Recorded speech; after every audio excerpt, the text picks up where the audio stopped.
Dos llantas traseras, ya tiene los alambres por fuera, el rinta todo dorado.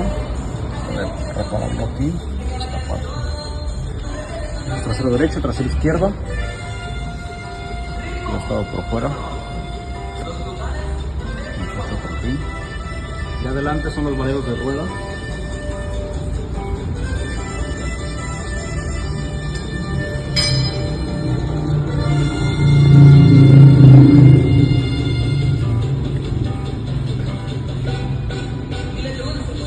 Lo giramos.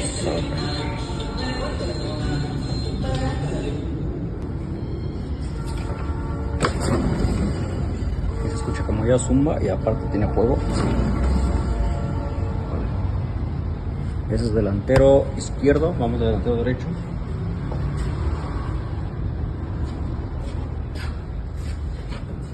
Aquí se escucha más el juego.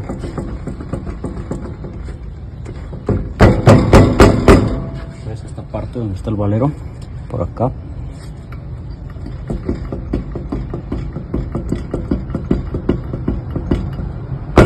Y la fuga de aceite, que es en el retén de boca flecha de la caja.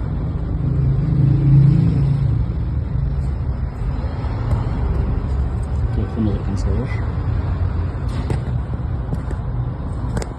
Aquí acaba de cambiar el retén de la caja.